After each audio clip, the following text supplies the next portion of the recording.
దయచేసి న్యూస్ లోకి వెళ్లే ముందు ఈ వీడియోని లైక్ చేయండి, ఛానల్ ని సబ్స్క్రైబ్ చేసుకోండి. మన మన కల్వకుంట్ల కవిత రాజకీయ కుట్ర అంటాను, ఒక్కసారి జర చూడరా. ఇది రాజకీయ కుట్రే. టీబీ జీకేఎస్ గౌరవ అధ్యక్ష పదవి నుంచి తప్పించడం, అందులో భాగమే బీఆర్ఎస్ ఎమ్మెల్సీ కల్వకుంట్ల కవిత గారు నిబంధనలకు విరుద్ధంగా పార్టీ ఆఫీసులో ఎన్నిక జరిగింది. బొగ్గు కాని కార్మికుల బహిరంగ లేఖ రాసిన అక్క. నేను ఇంకా మీకు ఉన్నట్టు అంది సింగరేణి బొగ్గు కాని కార్మికులకు ఓ సంఘం ఉన్నట్టు, మరి ఆ సంఘంకి అక్క ఉన్నట్టుది. అక్కను తీసేసిరు అన్నయ్య గారు. ఇప్పుడు ఈ వార్త రాధాకృష్ణ గారి దగ్గర, రాధాకృష్ణ గారిని రోత అని పెట్టుకోవద్దు ఈ టైటిల్. రాధాకృష్ణ గారి రోత. ఈ రోతగాడు ఏం రాసో చూసుకోవాలి. ప్రశ్నించడమే తప్పన్నట్టుగా నాపై కక్ష కట్టిర్రు. గతంలో నా లేఖను బయటపెట్టిన కుట్రదారులే వివిధ రూపాల్లో నన్ను వేధింపులకు గురి చేస్తున్నారు. రాజకీయ కారణాలతోనే టీబీజేకేఎస్ గౌరవ అధ్యక్షుడిగా కొప్పుల ఈశ్వరు నియామకం చేసి అక్క మీద అన్న పగబట్టినంట. కార్మిక చట్టాలకు విరుద్ధంగా పార్టీ ఆఫీసులో ఎన్నిక జరిగింది. కార్మికుల సంక్షేమానికి పోరాడుతున్న నాపై కుట్రలు చేశారు. పదవి ఉన్నా లేకున్నా కార్మిక ఉంటా అని చెప్పేసి ఎమ్మెల్సీ కల్వకుంట్ల కవిత గారు అమెరికాకు కొడుకు అమెరికాలో చదివించడానికి ఆడికి పోయి నుంచి బహిరంగ లేఖ రాసింది అక్క. నాయనకు రాసిన లేఖ వేరే, నాయనకు రాసింది సీక్రెట్. ఇది బహిరంగ లేఖ రాసింది. మొత్తానికి అక్క గారిని పదవి చేసి కొప్పుల ఈశ్వర్ గారిని ఇచ్చినందుకు చెల్లెమ్మ గారికి కోపం వచ్చింది. ఏం జరిగింది అది లెక్క. ఇప్పుడు తెలంగాణ రాష్ట్రంలో కల్వకుంట్ల కవిత అనేది తెలంగాణ రాష్ట్ర బీఆర్ఎస్ పార్టీ కార్యకర్తల యొక్క గుండెల్లో ఏందిరా మా యొక్క బాధ, ఏం తలకాయ చెప్పిరా మాకు అనేది ఒకటి అలా ఆలోచన పడ్డది. సీరియస్ గా చెప్తానక్క, అసలు ఒకప్పుడు మీరు రాకెట్లో పని వస్తే రాకెట్ కట్టుకుంటే కళ్ళజంబురు అనిపించేది లోకానికి. ఈ పనికు నువ్వు అర్థాన్ని అన్న కట్టించుకోవాలి, అన్ని ఎడుకోవేయండి. మరి ఇట్లా ప్రతిరోజు ఇంకెన్ని రోజులు చేసాం, ఇంకెన్ని రోజులు పగవాడికి పావైతావు. ఇప్పుడు కాంగ్రెస్ వారికి పావైతా ఉండే, బీజేపీ వాళ్ళకి పావైతా ఉండే, దాని ద్వారా సాధించేయడం నాయన నాశనం కొడతాను. కల్వకుంట్ల చంద్రశేఖరరావు గారి నాశనం, కల్వకుంట్ల తారక రామారావు గారి నాశనం, నీ అంటే సహకృత అపరాధం నీ నష్టం. తద్వారా తెలంగాణ రాష్ట్రానికి జరుగుతున్న అంటే రాజకీయ లబ్ధి పైన దెబ్బ కొడతాను. సో ఇన్ని రకాలుగా నీ వల్ల తెలంగాణలో నష్టం జరుగుతుంది. నువ్వు నాయనతోని అన్నతో తేల్చుకోయేది ఆ పంచాయతీ పాల్గొన పంచాయతీ లోపలికి అర్థం కావట్లే. కానీ అనవసర కార్యకర్తని కన్ఫ్యూజ్ చేస్తా ఉంది. మరీ ముఖ్యంగా తెలంగాణ రాష్ట్రంలో బీఆర్ఎస్ పార్టీ కార్యకర్తలు అక్క పంచాయతీ మీద పెద్ద ఆందోళనలో ఉన్నారు. ఈ దొంగలు, ఈ రేవంత్ జ్యోతి తెలంగాణ చీకటి, ఈ జ్యోతులు ఈ చీకట్లు జనాల్ని చూతగాలని చేస్తారని ఈ వార్తలు పట్టుకొచ్చి మమ్మల్ని. అది దయచేసి గమనించాలి. ఇది అక్క వార్త. తర్వాత పుతిన్ తో జయశంకర్ భేటీ అయ్యిండు. విదేశాంగ మంత్రి జయశంకర్ గురువారం మాస్కోలో రష్యా అధ్యక్షుడు పుతిన్ తో భేటీ అయ్యిండు. ఇక భేటీ అయిన తర్వాత అంతకు ముందు ఆ దేశ విదేశాంగ మంత్రి సెర్గీ లావ్రోవ్ సమావేశం అయ్యారు. రాజకీయ సంబంధాలు, వాణిజ్యం, ఆర్థిక సహకారం, పెట్టుబడులు, రక్షణ, టెక్నాలజీ, సాంస్కృతిక వినిమయాలపై చర్చించారు. సో పుతిన్ తోని జయశంకర్ సార్ భేటీ అయిండు, సంతోషం. రష్యా అనేది ఎంత పెద్ద ఆపద, భూప్రపంచం బద్దలైపోయింది. రష్యా అనేది భారత్కి ఎప్పటికీ సోపతి స్నేహం కోసం, రష్యా అనేది స్నేహం కోసం అట భారత్కి. సో స్నేహం కోసం ప్రాణవాయిని ఇచ్చే మహేష్ గారు చెప్తాను అంటే రష్యా కూడా భారత్ కోసం ఏదైనా త్యాగం చేయడానికి సిద్ధంగా ఉంటుంది. సో జయశంకర్ గారు మరి నిన్న చర్చలు జరిపిరట కొన్ని విషయాల పైన. ఇక నెక్స్ట్, భూముల మార్కెట్ వాల్యూ ఎన్ని రేట్ అంటే మార్కెట్ వాల్యూ పెంచిండు, మనం అమ్మితే కొంతే పని వస్తలేవు.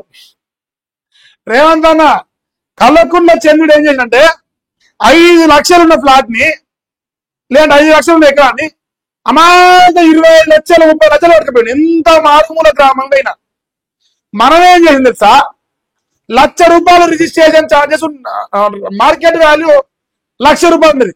దానిపైన గవర్నమెంట్ ట్యాక్స్ 5% 8% పడేది. ఇప్పుడు ఏమైంది తెలుసా రేవంత్ అన్న, నువ్వు అమాంతం ఈ ₹1,00,000 మార్కెట్ వాల్యూ దాన్ని 3 రెట్లు అంటే ఎంత, 4 లక్షలు లేదా 3,00,000 మార్కెట్ వాల్యూ చేసినాం. మరి ₹1,00,000 ఉన్న మార్కెట్ వాల్యూ రాదురా, నేను రాస్తా. రేవంత్ అన్న సిగ్గు లేకుండా ఇప్పుడు కాబట్టి నేను రాస్తున్నా. ఇప్పుడు మనందరం చూద్దామా, ఒక ₹1,00,000 మార్కెట్ వాల్యూ ఉన్నప్పుడు కల్వకుంట్ల చంద్రుడు 25 లక్షలకు అమ్మిపించింది మనతోని. ఏంటి, 1 ఎకరం అగ్రికల్చర్ అండ్ భూముల వాల్యూ అని పెంచినాయి మునగారు. ఇప్పుడు సపోజ్ ఈ 3 రెట్లు పెరిగింది, 3 టైమ్స్ కదా, 3 లక్షలు అయింది అనుకుందాం మార్కెట్ వాల్యూ. ఇప్పుడు ఏం కావాలి, ఇంటూ 3 కావాలి, 25 ఇంటూ 3 కావాలి కదా. అప్పుడు ఏమవుతుంది, 6 ఎంత ఇది 600 15 75 7,50,000 కావాలి. సారీ 75 లక్షలు కావాలి. 75 లక్షలు మార్కెట్ వాల్యూ భూమి ఉన్నదా? 3 రెట్లు పెరిగారు దాంతో పాటు ఇది కూడా 75 లక్షలు అయితే ఈ ₹1,00,000 ఉన్న మార్కెట్ వాల్యూ 3 లక్షలు చేసినట్టు 25 లక్షలు ఉన్న మార్కెట్ 75 లక్షలకు భూమి అమ్ముడు పోవాలి. ఎంత పోతుంది చెప్పరా? 25 లక్షలు ఉన్నది ఇప్పుడు 18, నీ మార్కెట్ ఉన్న కాబట్టి చెప్తున్నా. ఇక ఇంకా కిందికి పోతే 17. ఇది ఎవరన్నా ఆపరకు ఇంట్లో ఆడబిడ్డ ఉండి ఆడబిడ్డ పెళ్లి చేసుకోవాలంటే ఒకనాడు కేసీఆర్ ఉన్నప్పుడు 8% అనుకుంటా, నాకు గుర్తు 8 మరి ఎక్కువ 8 వేసుకోవాలి యావరేజ్ గా. 8,000 రిజిస్ట్రేషన్ ఛార్జ్ కట్టి ఆయన 20 లక్షలకు అమ్ముకుంటే ఇవాళ ఏం జరుగుతుంది సార్? 3 రెట్లు పెరిగింది కదా, 8 3 24 24,000 గవర్నమెంట్ కు ట్యాక్స్ కట్టి 17 లక్షలకు అమ్ముకుంటాడు రైతు ఇంట్లో ఆడబిడ్డ పెళ్ళుదని. ఈ సిగ్గుదాపినోడు దీని ఇందిరామ రాజ్యం అంటారు. నాకేమో మండుతుంది ఎక్కడెక్కడ. దీన్ని ప్రజారాజ్యం ప్రజాపరిపాలన అంటారో మీరు చెప్పారు నాకు కామెంట్ సెక్షన్. దీన్ని పందికొక్కుల రాజ్యంగా నేను చూస్తా. పందికొక్కుల రాజ్యంగానే చూడాలి. సిగ్గు శరం వదిలేసి మార్కెట్ వాల్యూ రాసుకుంటారు. నిన్న దరిద్రుడు రాసిండు 3 లక్షలు వైన్స్ అప్లికేషన్ అంట. అప్లికేషన్ 3 లక్షలు పెట్టింది. తాగుబోతులను తయారు చేస్తుండు కేసీఆర్. నీ సంసారం తయారు చేస్తారు వచ్చింది మునగాడు. మరి ఆయన ఎంత సంసారం చేస్తూ లోకం ఇస్తాడు. ఈ రకంగా ఇప్పుడు భూముల విలువ పెరుగు దేవుడు ఎరుగారు, మార్కెట్ వాల్యూ రేటు పెరుగుతాడు. ఇక రాష్ట్రంలో వ్యవసాయ భూముల మార్కెట్ వాల్యూ 3 రెట్లు పెరగనుంది. హైదరాబాద్ ఓఆర్ఆ పరిసర ప్రాంతాల్లోని రెసిడెంషియల్ ప్లాట్ల విలువ 3 అపార్ట్మెంట్లలోని ప్లాట్ల విలువ కొద్దిమేర పెంచాలని స్టాంప్స్ అండ్ రిజిస్ట్రేషన్ శాఖ ప్రభుత్వానికి ప్రతిపాదన పంపింది. రియల్ ఎస్టేట్ ఫుల్ రైజ్ అవుతుంది. రైజ్ అవుతుందా అయితే లేదా? రైజ్ అవుతుంది కదా. ఏమని రైజ్ అవుతుంటారా? రైజ్ అంటే డబ్బులు ఎత్తలేవు, డబ్బులు మింగుతారు. కాంగ్రెస్ ప్రభుత్వం ప్రజల నుంచి ఏ రకంగా డబ్బులు రియల్ ఎస్టేట్ లో సంపాదించాలని చెప్పేసి రియల్ ఎస్టేట్ బిల్డరు మా అన్న రేవంత్ రెడ్డి, నేను కూడా గదే రియల్ ఎస్టేట్ చేస్తాను, మా అన్ననే నాకు ఇన్స్పిరేషన్ కాబట్టి చెప్తాను.